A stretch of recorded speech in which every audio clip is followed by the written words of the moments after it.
place of worship and beloved community. It is here where we share our lives with others as we hold true to the sacred values in which we believe.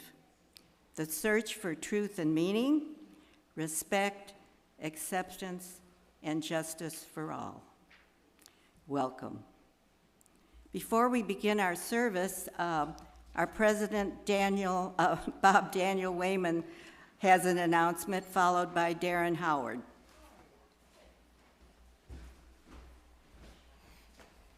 Morning. For those of you who haven't seen the email, we announced on Friday that we have hired a contract minister to support our congregation, provide pastoral care, minister services, and leadership for the next couple of years. We're very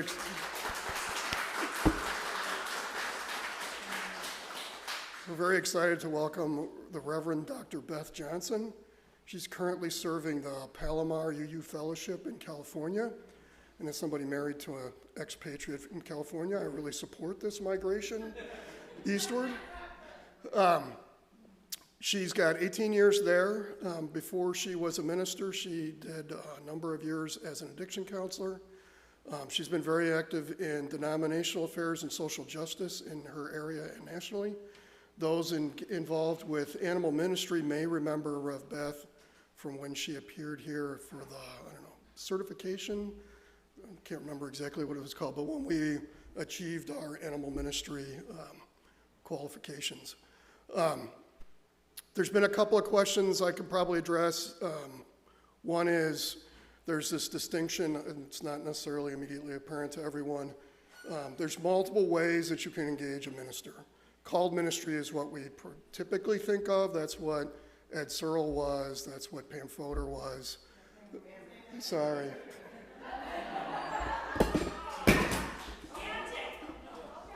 I just promoted you. There's interim ministry, which is specifically focused on preparing a church for calling a minister. And then there's contract ministry, which is a little more open. The board is not empowered by the bylaws to call a minister. That is the congregation's duty. But for a temporary position like this, we do have the power to contract with a minister. So our contract with Rev Beth is for just a little over 2 years because she will start in March. She needs to finish her duties with her current congregation and move, a non-trivial task for somebody who's been living in the same place for so long. So she will start the beginning of March. The vote by the board, we interviewed her, we contacted all her references. The vote by the board was unanimous. And can we have the board stand up, all the members that are here?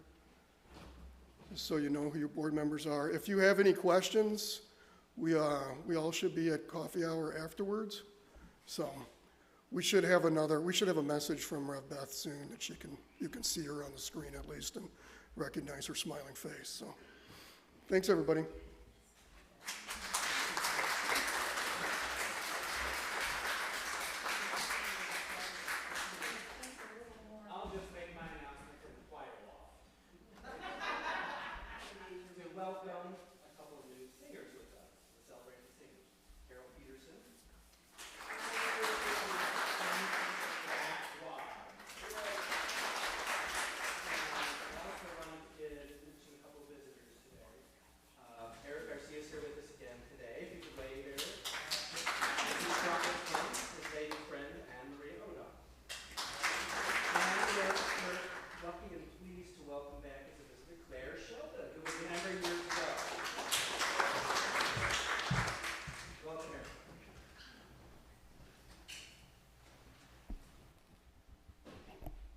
Thank you, Jean.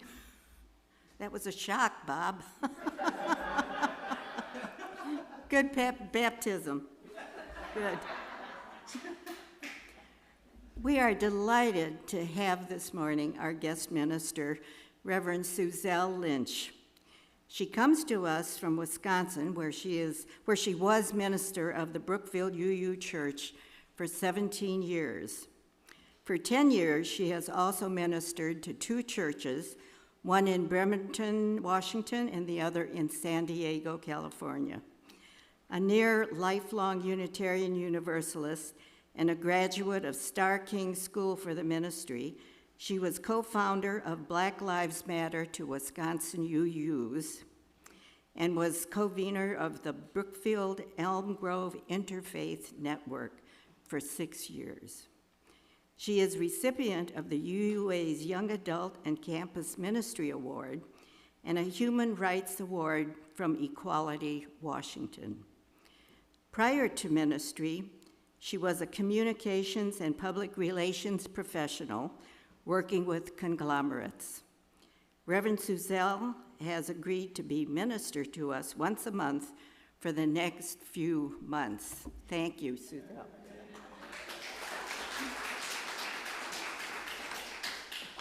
Reverend Suzelle is also a former Lake Geneva UU camper in her youth and served as our camp minister at the Midwest UU Summer Assembly in Missouri in 2014, I think it was.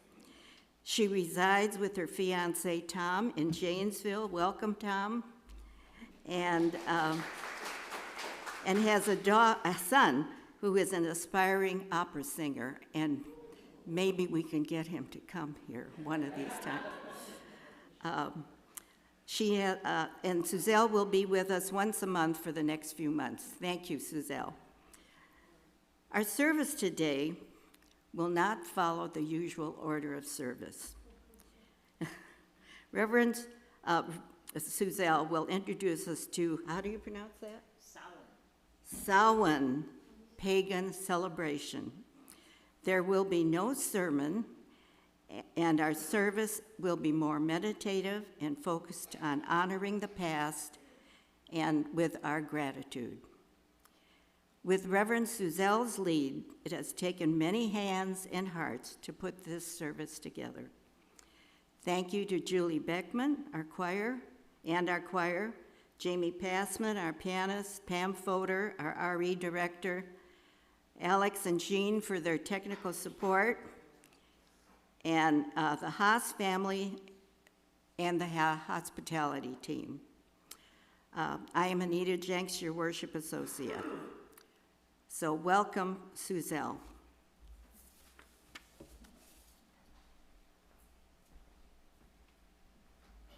Thank you, Anita. It's very good to be here with you and to look forward to spending a Sunday with you for the next few months. I think we said through May, but with Reverend Beth Johnson coming, who knows? I'm happy to tell you I know Beth, and she's wonderful. So I know you'll have a wonderful journey together as minister and congregation. So as Unitarian Universalists, we find food for mind and soul in many different sources of religious and spiritual wisdom, and one of those is the sacred cycle of life, death, and regeneration that is honored in earth-centered religious traditions. So these traditions are sometimes called pagan traditions. And today we're honoring a Celtic pagan holiday that looks like it should be pronounced Samhain, but it's actually Samhain. Can you say that with me? Samhain. Good job. Some of you know this. Samhain's a festival that celebrates the end of harvest and the acceptance of death as a natural part of life's cycle. After the harvest's hard work was complete, our ancient ancestors honored Samhain as a time to take stock of their accomplishments, to honor their loved ones who had died, and to look forward into the coming year. In the Christian world, both more ancient and recent, people who celebrated festivals like Samhain were called pagans. And you know, most of us know that just comes from the Latin word paganus, which means country dweller. But it was used as an epithet. It was used to oppress and harm people and shame them. But earth-centered religious practitioners, past and present, are really just people who live lives deeply connected to the earth, and the seasonal rituals that they conduct bring comfort, order, and hope to their lives. Samhain was the new year for ancient Celtic people. You might know Samhain as what? Halloween, absolutely. The American holiday of Halloween, or the Catholic observance of All Souls Day, or perhaps as Dia de los Muertos for those of us who are Latino or Latina or Latinx, or our friends or neighbors who are Latinx. I'll say a little bit more about that later on. So today's Samhain ritual was created for Unitarian Universalists to give us the opportunity to honor our beloved planet Earth and our loved ones who have passed away.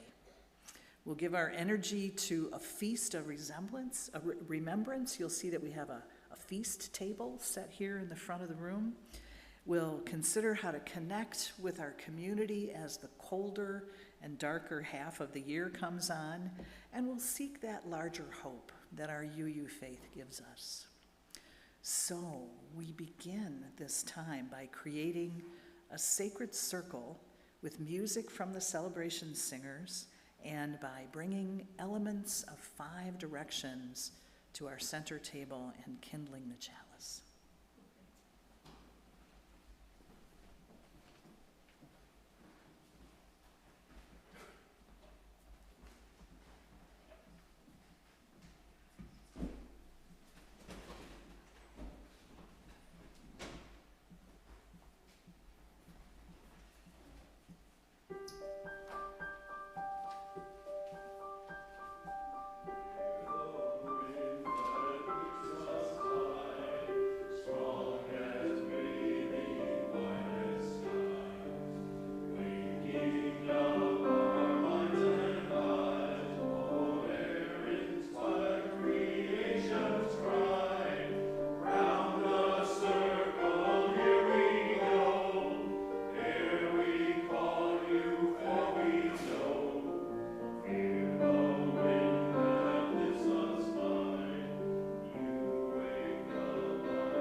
Thank you very much to the celebration singers and Jamie and Julia.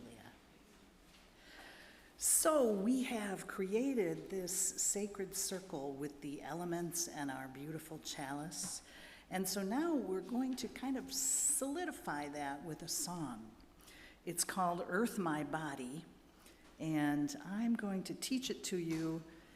It has body motions, and it's a chant, and the choir knows it, so we're going to follow their lead.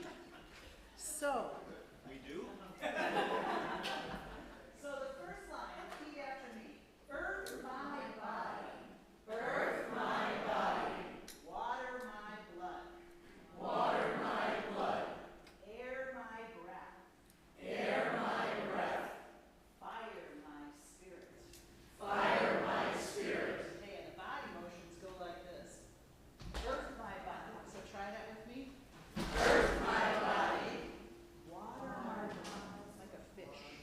Water my blood. Air my breath. Air my breath. And fire my spirit. Fire my spirit. Okay, you got it. So please rise in body or in spirit. And I'm going to start singing, the choir's going to join in, and you're going to pick it up, and then it's going to start to go fast, and then it's going to slow down. Whew. And by then we'll all be one. Earth my body, water my blood, air my breath, and fire my spirit. Earth my body, water my blood, air my breath, and fire my spirit. Earth my body, water my blood, air my breath, and fire my spirit. Earth my body, water my blood, air my breath, and fire my spirit. Earth my body, water my blood, air my breath, and fire my spirit. Earth my body, water my blood, air my breath, and fire my spirit.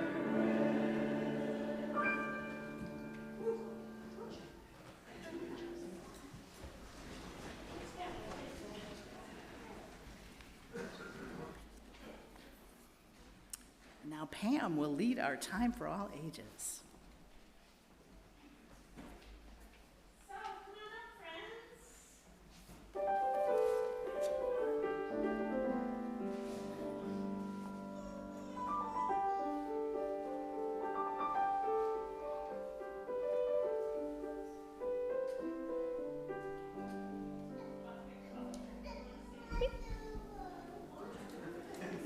Oh.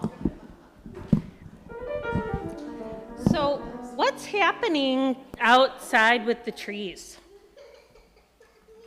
Oh. What's happening to the leaves on the trees? They're falling. And this story, here, you can hold this. This story is about a leaf that's falling from the trees. And before I came in, I picked up some leaves, and Luca's going to bring them around, and everybody can choose one so that you can help me tell the story.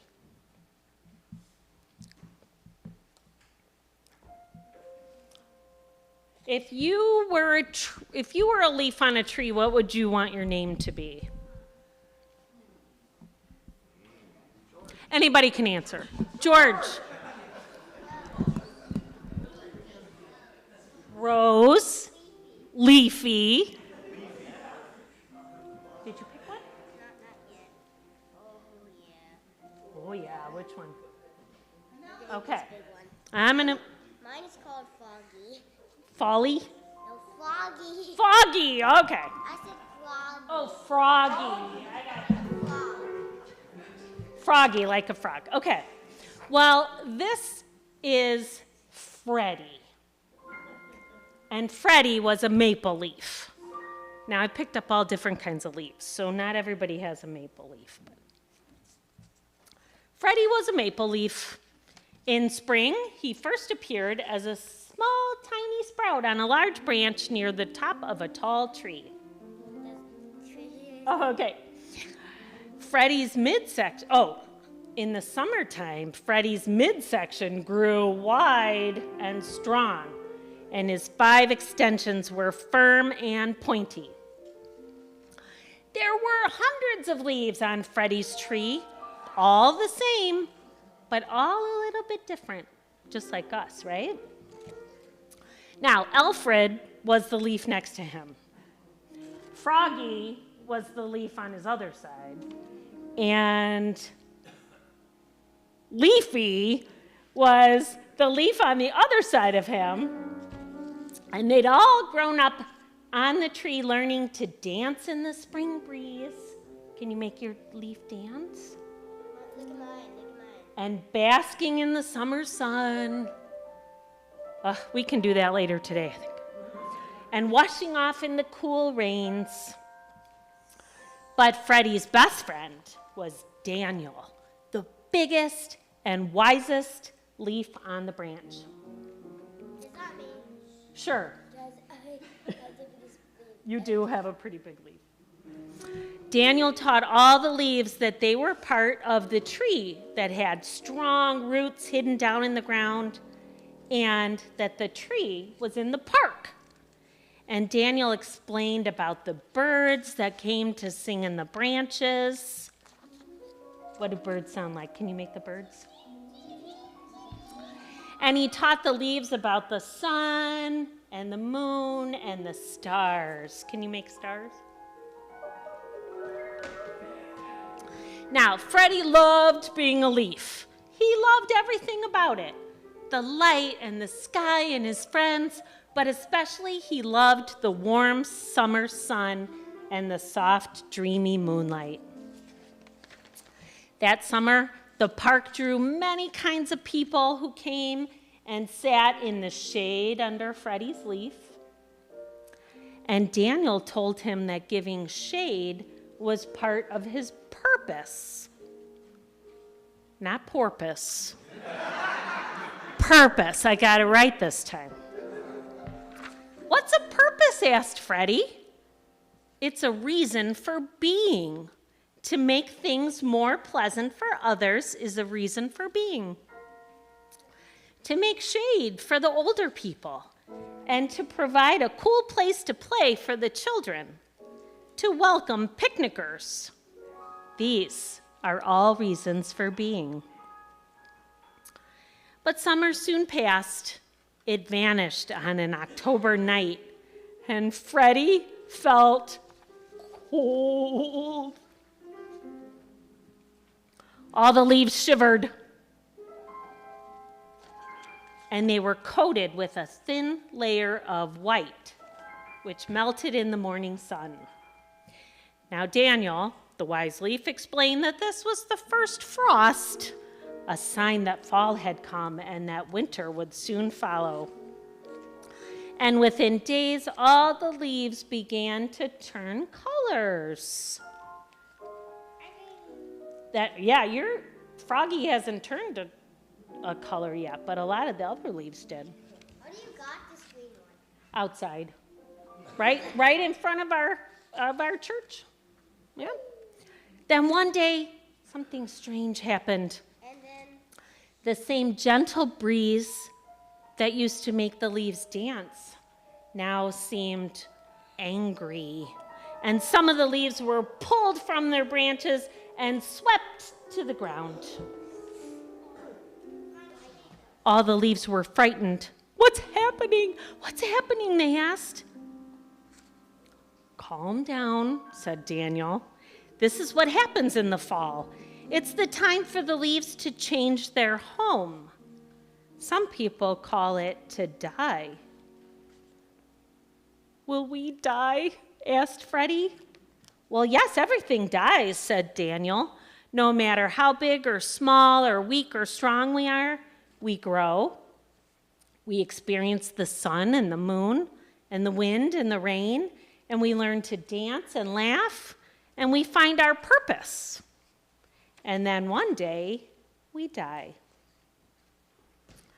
Well, Freddie wasn't so sure he liked that very much, no matter how much he trusted Daniel. He was afraid, even though he saw other leaves letting go and dropping quietly from the tree. "I'm not going to die," he said. "Will you?" he asked Daniel. "Yes, I will in time." "But when is it time?" "Well, no one knows for sure," said Daniel. And then Freddie thought and he asked, "Do you think our tree will die too?" "Well, it is strong, but yes, it will die someday too. But there's something even stronger than the tree. It's life and love. And life and love last forever, and we are a part of it." Freddie asked, "But what's been the reason for all of this? Why are we here if we'll only fall and die?" And Daniel replied, "It's about the sun and the moon." Yeah. Question. When I put on the light, it's changing Yeah. colors. Well, we all change and grow just like your leaf. And that's what it's about, learning to laugh and learn to dance. And it's about being together and about love. And that afternoon, in the golden light before dusk, get ready.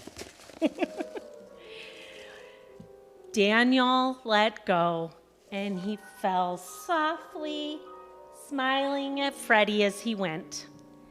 And then Freddie was all alone in the gathering darkness, the only leaf left on the whole branch. And at dawn, the first snow was falling, and a wind came, and guess what happened? Freddie let go. Can I do that? Yeah. And you know what? It didn't hurt at all. He floated down, seeing the whole tree for the first time, and he knew that he had been part of its life, and that made him proud. There's a little seed in there, so You can pick them up and do it more if you want. When Freddie landed and settled into the snowy ground, he didn't know that spring would soon follow and that the snow would melt into water. He didn't know that his self would eventually join with the water and serve to make the tree stronger. And though he didn't know it, right there, asleep in the tree, were plans all ready for the unfolding of new leaves in the spring. The end. there's something to scare. So, you know spiders. We can talk about it later, okay? I was banana, and I had a banana, and it went down, and my dad got it, and it's gonna kill it while it was in ice cream. Oh, good. All right, thanks for sharing. We're going to go over to our class now.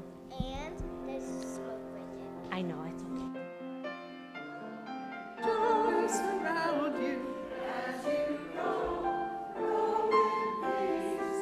Know our love is with you always as you go.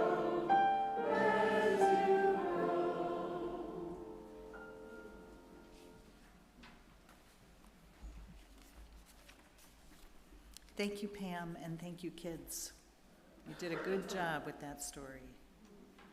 That book, The Fall of Freddie the Leaf, was written by Leo Buscaglia, and it's a story that my mother Meg gave to my father Fred. And one of the wonderful things for me in being here with you is that Anita and Paul knew my parents at Lake Geneva and Musa. So let us enter more deeply into the spirit of Samhain now. Like our ancient ancestors, we understand that our lives are interwoven with the seasons and cycles of nature. We know we belong to the earth. But in modern Western culture, We tend to view life as linear. Time looks like a straight line that runs on before us forever and stretches out behind us as well. Our experiences, they start, they run their course, they stop, like a line. The lives of our ancestors were different. Their lives moved to rhythms of planting, growing, and harvesting. For them, time was circular, guided by the ever-turning cycle of life, death, and regeneration, guided by earth, moon, and sun. Imagine that the year is like a wagon wheel with spokes running from the wheel's hub to its rim. For ancient people, each place where a spoke touched the rim marked an important turning point in the year. At these points, they would hold festivals and rituals and give their energy to the cosmos, hoping to keep the wheel of the year moving. It was a life and death matter, because if the wheel didn't turn, the people would not survive. Our ancestors understood themselves to be partners with the great forces that sustain and uphold life. Samhain marked the threshold into winter and began the darker half of the year. It was the time when shepherds and cattle herders would bring their animals down from summer pastures to shelter in the stable. Some animals were slaughtered, of course, and their meat was preserved for the leaner months that would come. Death was just natural, symbolized by the reaping of grain and the falling of the leaves. We are told that somehow the veil that shields the world of the living from the world of the dead would become thin, and the spirits would cross over into the world of the living. People would set extra places at the table and set out food for the recent rich harvest to encourage the spirits of their loved ones to join them at the feast. And of course, they set out jack-o'-lanterns carved with scary faces to frighten the unwelcome spirits away. You wondered where that came from, didn't you? When Christianity rose in the British Isles and Europe centuries ago, the church tried to banish Samhain by overlaying it with the holiday of Hallowmas, also known as All Saints' Day, and of course the following day became All Souls' Day, when prayers were to be offered for the souls of all those who had died, especially those who were waiting in purgatory before they could get into heaven. Some say that our modern custom of trick-or-treating derives from an older British custom of going from house to house offering to pray for the souls of the household's dead, to help them get out of purgatory and into heaven. The reward for the prayer was called a soul cake. Samhain was not only a time of feasting and remembrance, it was also a time of preparation for the darker, colder half of the year. These preparations were life and death matters in those times. Life and death, not only for one's own family, but also for the entire village or clan. But the darkness itself was not something to be feared. The darkness might hold signs and predictions about the future, and the ancestor spirits might just hint at what was to come. Samhain was then and still is a time of new beginnings, a time to set intentions, and a time to imagine possibilities.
So lovely.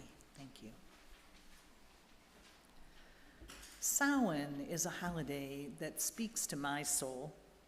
When I was a kid, I loved Halloween for the scary fun of putting on a costume, taking on a new identity, and then roaming the neighborhood freely with my big sister and my little sister, roaming in the mysterious darkness, demanding candy as we went from house to house. Anybody else here love Halloween? Yeah. When I learned as an adult that the ancients marked Samhain as the time when the veil separating the land of the living from the dead, when that veil grows thin, it was a revelation. Reverence for the ghostly, the otherworldly, the darkness, and the suggestion that those who are gone are not forever lost. These ideas seemed just right to me. And they became more right every time someone I love died. Because Samhain gave me a time to honor my grief, to pause amid the relentless doing of all the important things, a time to let my aching heart show and be soothed. I came to understand why ancient people took this holiday as a moment of pause between one year and the next, why they needed a liminal moment between the worlds of time and place. They needed a moment to be still, to turn within, and to be in communion with a magic that seemed to be beyond them. The COVID-19 pandemic has meant so much loss of life, and so many of us have lost loved ones in recent years. We might wish we could bring them back, but instead, we're compelled onto the journey of grieving. As we wander along grief's road, we lament that the love we felt coming from our deceased beloveds is gone. And that absence, the absence of their presence and their love is very painful. But as we continue to honor and remember our loved ones, the loss starts to shift. The love we once felt coming from outside us becomes a love that fills us up from within. Samhain, as practiced in community with dignity and love and witnessing one another, Samhain is a ritual of transformation, one that helps us feel that deep love filling us up from inside. There's no magic that can bring our dead back to life. But as we honor them and remember them in this space, our love, our work, and our willingness to accompany each other on the journey brings us all a new life, a new liveliness. At Samhain, the wheel of the year turns, and we turn with it. We've said before that for those who practice earth-centered religions, Samhain, it's the start of the new year, but it's the start of the dark half of the year. Everything begins in darkness. Seeds germinate in darkness.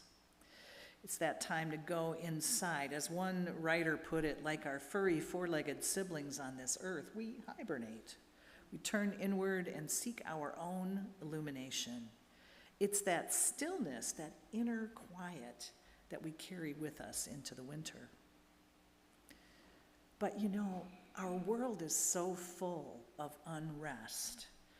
There's so much hatred and violence that continues to surface in wars and election attack ads. We've seen those, right?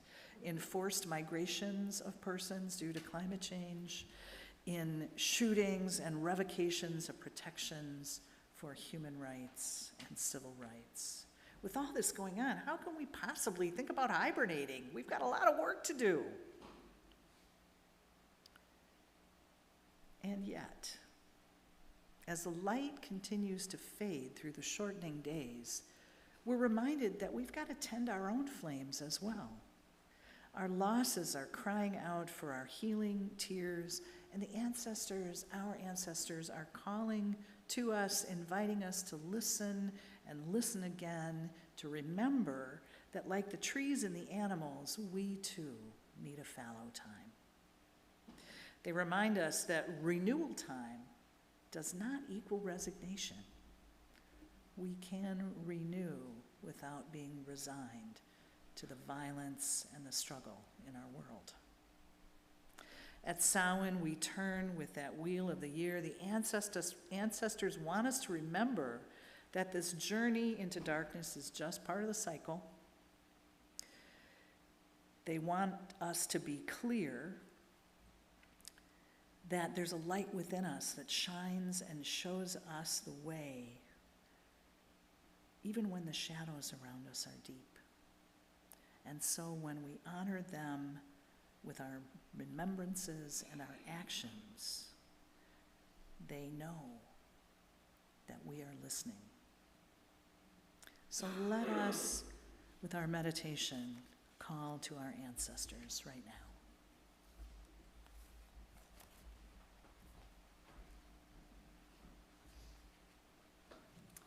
Please join me now for a time of guided meditation. I invite you to make yourself comfortable in your chair and follow the sound of my voice as I lead you on a journey. During this journey, I will ask you to imagine some things, but please know it is all right if no images come to your mind. It's also fine if you wish to simply sit quietly instead of actively participating in the guided meditation. As you settle into your chair, it might help to uncross your arms, your legs, and relax your shoulders. If you can, try to sense the good earth between you, supporting you, beneath you, supporting you. Breathe gently and quietly. And you can close your eyes if you wish. Imagine now that you are walking back through the arch of time. You are traveling back through recorded history, back to the time before the Romans fought and fell, back to the time before city, republic, and empire.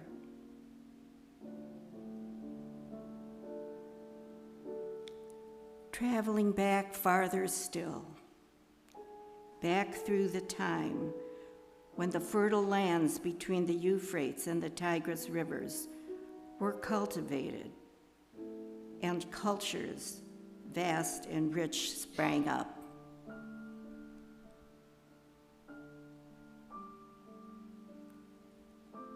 Traveling further still, back before the taming of the wild horses, before the land bridge to the Americas was crossed, back to the savannas of Africa 200,000 years ago.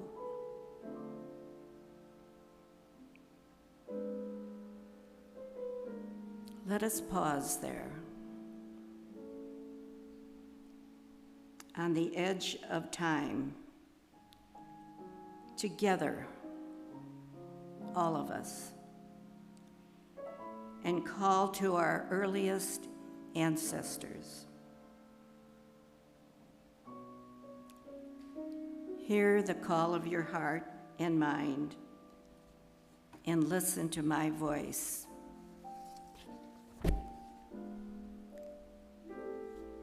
Oh, beloved ancestors, beautiful ancestors, wise ancestors, you whose body were made from the star stuff just as our bodies are, you whose DNA is in our every bones. We call to you, O ancestors, and we invite you to be with us and breathe with us. Ancestor spirits, the leaves are falling now, and crops will soon go, brown and dormant. The days are growing colder and nights longer. As we prepare to enter the dark time, we ask, will you walk with us until the sun returns? Will you help us take care of our families and our communities? Will you remind us of the intentions and the promises we have made? We pause for this moment in silence to listen to your wisdom.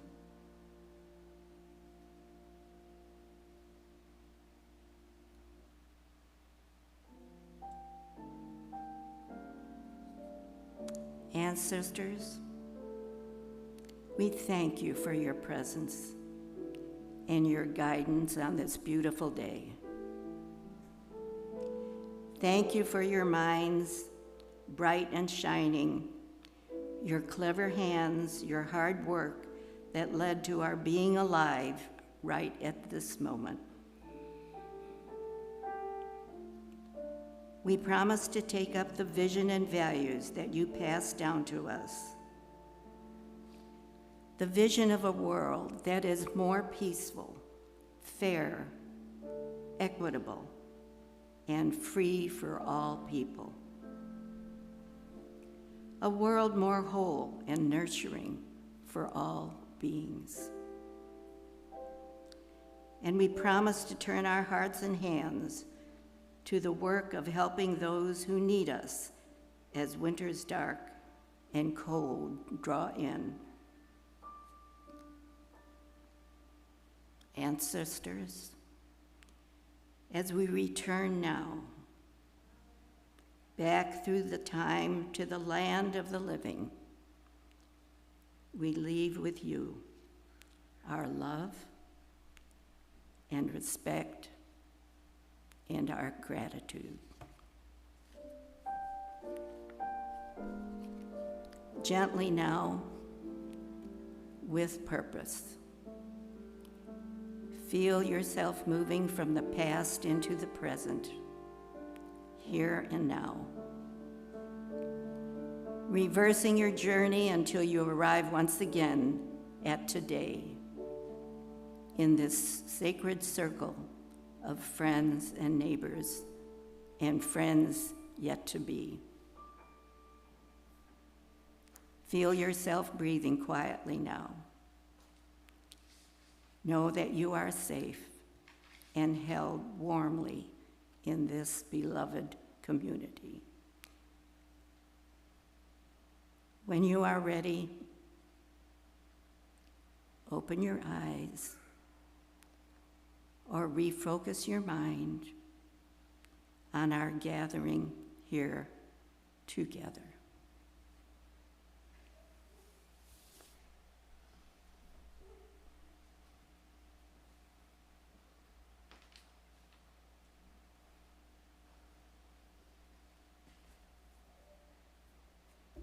Thank you, Anita. And I love the baby gurgles because what they say is that when the baby cries, it's the ancestors speaking. So we did a good job calling those ancestors because Nellie was speaking.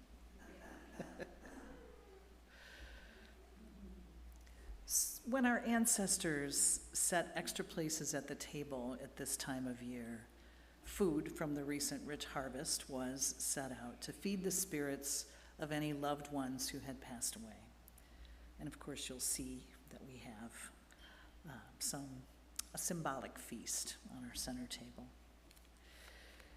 The first part of our ritual of remembrance is an opportunity to honor someone you care about who has died. Perhaps they're an ancestor or a friend. And you'll do that by offering them a feast of your words of remembrance.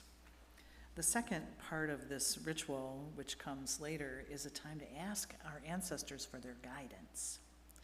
So if you are here in person, I invite you to pull out that little strip of paper that one of our hospitality team members gave you when you came in. You'll see that it too is a feast. It's printed with pizza and burgers and pho and rice and fish and all kinds of great stuff. It's called feast paper. And if you don't have that slip of paper, you can just, use any piece of paper you might have. And I don't know if hospitality team members are available. If you don't have one, you want to put your hand up? Okay, we've got somebody in the front row who needs one. Front row on this side. Oh, and maybe some choir too. So in a moment, we're going to take a little bit of time in silence to think about someone we care about who's passed away. And it might actually even be someone who you admire, who you didn't know, someone who's an aspirational figure for you. But first, listen carefully to these instructions. Oh, Anita. So here's our instructions. As you reflect on the person, actually somebody in the back there too. Thank you. As you reflect on the person you've chosen, or maybe it's more than one person, think about a message or a blessing you'd like them to hear. It could just be, I miss you, or I love you, or thank you. You could think of something that you really admired about that person, or maybe the legacy that they left you that you're trying to your best to carry forward into the world. So think about that, and then you might write their name and your message for them on the back of your paper. So let's just go ahead and do that right now.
When you have your message written, I invite you to fold your paper.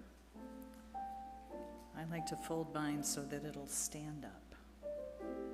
But you don't have to do that. You can fold it however you would like. So Jamie, would you pause for just one moment?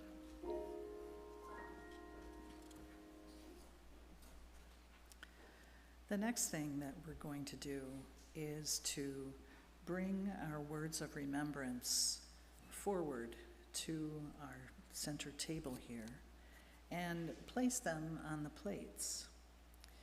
And as you do that, think about your person and imagine that you are blessing them and inviting them to a feast.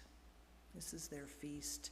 We're bringing them to the table where the feast is and giving them a feast of our remembrance. Then, on the table, there is a little woolen basket. It's actually my hat turned upside down that has little envelopes in it. And I want you to take one of those after you leave your message, but don't open it yet. Just take it back with you to your seat. So Jamie, if you could play some music for us and come forward as you're ready gently watching for the people around you, and bring your message to the plates.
Samhain is a transformational period between light and dark. It's like a window connecting between life and death. And again, with that thinning of the veil, that window is opening, offering us a channel of communication at this moment where our intuition may be at its strongest. And so it's the perfect time of year, the ancients said, to ask for guidance from our ancestors, or just to request guidance from our inner selves. Poet John O'Donohue once wrote, "Our friends among the dead now live where time and space are transfigured. They behold us now in ways they never could have when they lived beside us here on earth. Because they live near the source of destiny, their blessings for us are accurate and penetrating, offering a divine illumination not available according to the calculations of the given visible world." What a great way to say it. Our friends among the dead see things we cannot see. And so now I'd like you to consider a question you might have for your ancestors or guidance you would really like for them to offer you. Maybe it's, "Oh, ancestors, I've got this concern in my life. What can you tell me about it?" Or, "Help me determine what direction I need to go regarding this thing." It's always good to have an open-ended question, not a yes-no question. It could simply be something like, "Offer me some guidance, ancestors. My mind is open." So take a moment in quiet to think of your question.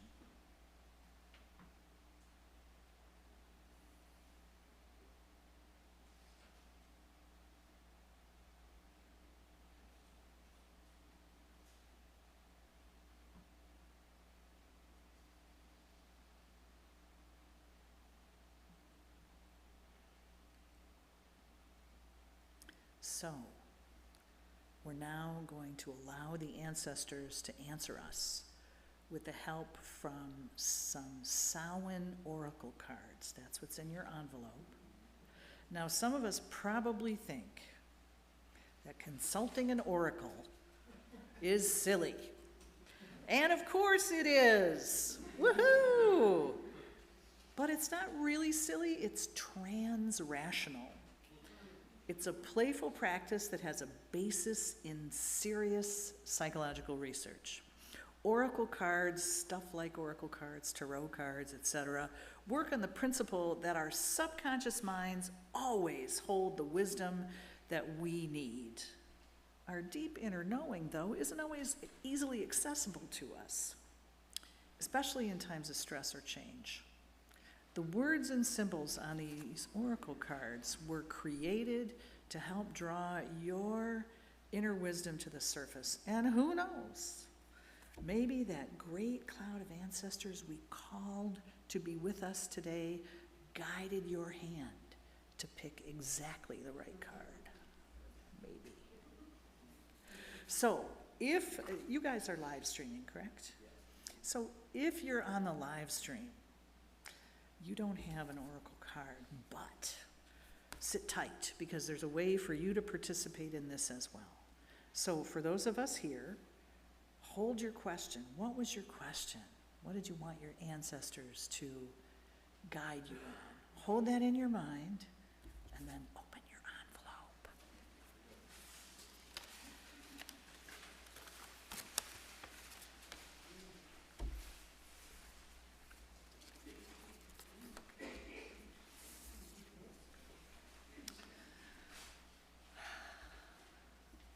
I see some smiles. I see some heads shaking. So I would like to tell you my question for my ancestors and my oracle card, and I don't know if Anita is willing to do that as well. But so I retired at the end of January, and sort of semi-retired. And my question for my ancestors was, what direction should I be going in retirement? Because I'm still confused about that. And my oracle card says, all is well. And it has a quote from the Desiderata that says, and whether or not it is clear to you, no doubt the universe is unfolding as it should. Okay. I guess hanging out with the UUs in Hinsdale is a good direction for me at the moment. How about you? You don't have to. So, I read the news and notes this week, and didn't realize they put my age in the news and notes. So my question was, how do I continue to approach these aging years? And the answer was, what is brightest is only half the story. At sunset, the other half is revealed to you. Thank you. The ancestors have spoken. I hope that they have spoken well to you as well. If you're watching remotely, please go to wheelofnames.com/view/SV5-Z96. We'll make sure that gets posted somewhere where you can find it. That is the Oracle Wheel. And so anytime you need to consult the ancestors, you go there, you click on the wheel. You ask your question, you click on the wheel, and your answer comes. And that's available to you from now until whenever it vanishes, because the ancestors are mysterious.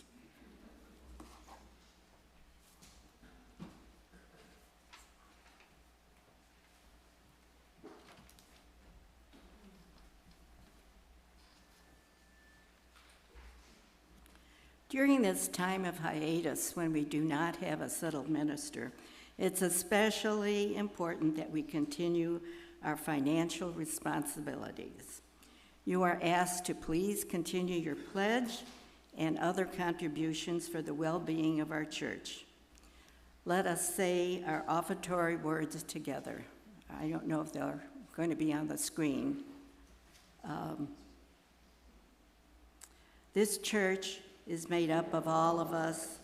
It is what we learn together, the work we do together, the fun we have together. It is what we share with one another and with the people around us and with the world. Thank you for your support of the church.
It's offertory.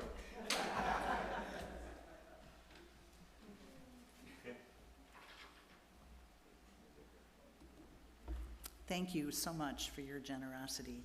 Every time you support your local UU church, you're supporting the whole realm of Unitarian Universalism, and that is a wonderful gift. So our work here today is coming to an end. We've done our best to remember and honor our beloved dead, and our Feast of Remembrance will help our sacred earth move into its next phase. Tom and I will take your messages to your loved ones with us, and we'll release them into the cosmos via burning. We won't read them, but we will release them in a ritually appropriate way once we're back home.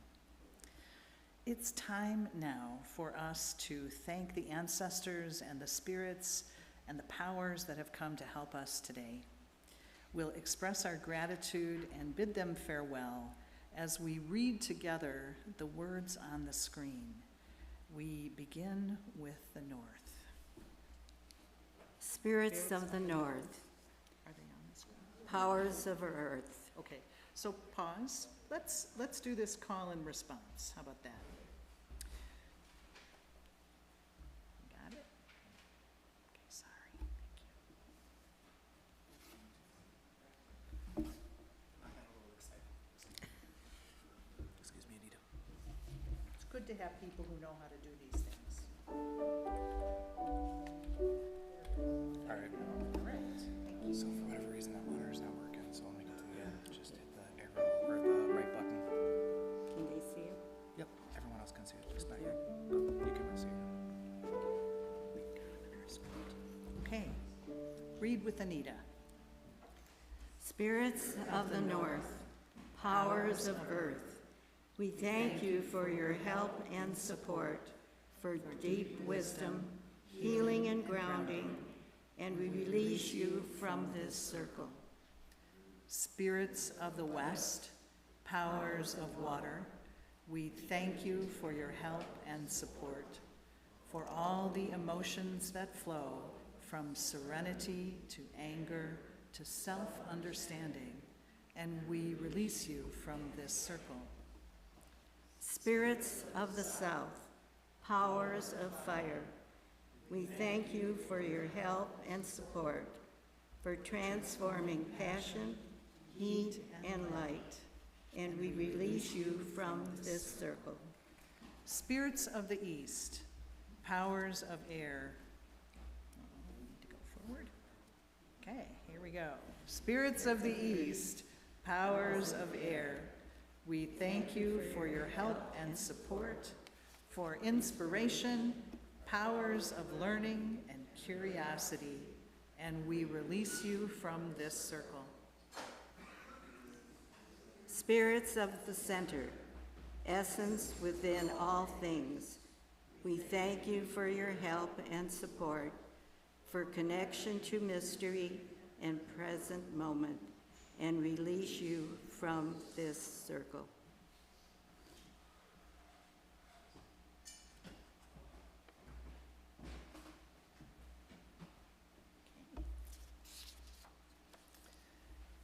I'd like to say something before this, or afterwards, is that better? I asked Suzelle if I can just say a few things. It's been a delight to have her here. And as we were going through the service today, I thought about this wonderful gesture. In 1981, I was president of the LGSA Summer Assembly. It was a mighty good week, and it was fun, lots of work. And her parents were there, as usual. And during the week, there was a workshop of building boats, little wooden boats, and to cast onto the water to send out their love and their energy. And the last hour, I went back to our cabin and looked on the bed, and there was this beautiful boat made by someone. And with all the love that it was made with, it was left for me on my bed. And it was from Meg, Suzelle's mom. And I'll always remember that as a thank you. Thank you. Thank you. I appreciate that. It is, my mom feels very much with me today, and my dad as well. In earth-centered religions, there is this understanding that the earth is alive, and the elements and the four directions are alive, and that the energy that we create in a ritual is alive as well. And so when we end a service like this, it's respectful of that energy and all that aliveness to return it to the earth so that the earth can use it for other purposes like growth or healing. So one good way to ground the energy is by stomping our feet or by dancing, moving our feet. And today we're actually going to do kind of a gentle combination of the two. Our celebration singers will sing When You Are Gone. It's a lovely song. Let's see if I can move this forward. I'm not doing it. No, I'm going backwards. There. Nope. It's actually this is. Oh, did you get it? Nope. No, it's not that. There it is. You got it? Okay. So as they sing, we're going to sing along with them as we catch the tune. And I invite you to